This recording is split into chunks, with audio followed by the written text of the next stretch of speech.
Well, let's bring in Kabir Adamu. He's a security analyst and managing director at Beacon Security and Intelligence Consulting. Very good to have you here in the studio with us.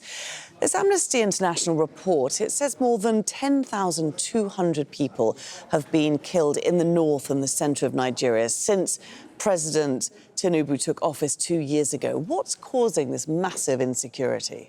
So just to give it context, my organization also released a similar report, which indicated about 17,000 Nigerians have been killed within the period. We also compared the death toll with the last 2 years of the immediate past president, which showed a slight reduction. About 18,000 people were killed within the last 2 years of the last administration. Now, there are several drivers. Just like the report in Taraba showed, there is an identity-based conflict between farmers and herders, which is essentially resource-based. But then there are also terrorist groups that are active in the northeast of the country.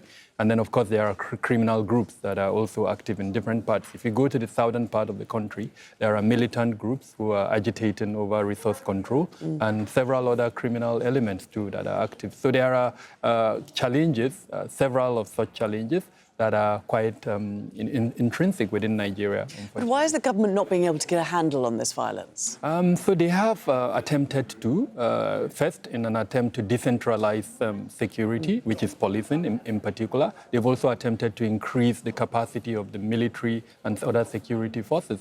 They've also attempted to introduce new platforms. So out of school children, I think Nigeria has the highest number at the moment. And what the government did is to create a new commission for out-of-school children, and there is a phenomenon called Al-Majiri system. So that commission is meant to address that. Then there are also other socio-economic interventions that the government has attempted to introduce, but unfortunately the effect of that is yet to be felt. But why is that taking so much time? Because obviously for a lot of people, they don't have that time. Exactly. Well, first off, Nigeria is a huge country, over 220 million, 36 states, and then of course there is a federal system in place. Now, what the federal government is doing needs to be embraced by the state governments, and where the state governments don't embrace that, then unfortunately you see a dislink. So there is more sort of security presence within the urban centers, but as you move down into the rural areas, you don't see that type of security presence, and that is why the decentralization of security is absolutely important. Do you think that this government is tackling it differently or in a better way than previous governments? Because this is an issue that's been around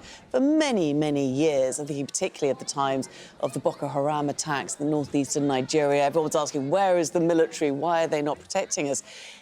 Do you foresee the situation improving?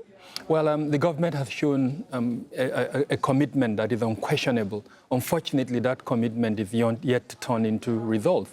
And the simple reason is because of the difference between how the federal government is approaching the security issue and how the state governments are approaching it. So unless there is a change between now and perhaps the next election, I don't see any major improvement. The major, I think, issue is the socio-economic drivers. Poverty is increasing, sadly. Illiteracy is also increasing. And then, of course, the political differences that are driving conflict are also kind of expanding within the country. I talked about the identity-based conflict. That is not being addressed. So sadly, unless all of these are changed, I'm not expecting any major change. OK. Kabir Adamu, many thanks indeed for taking the time to come in and join us. Thank you for having me.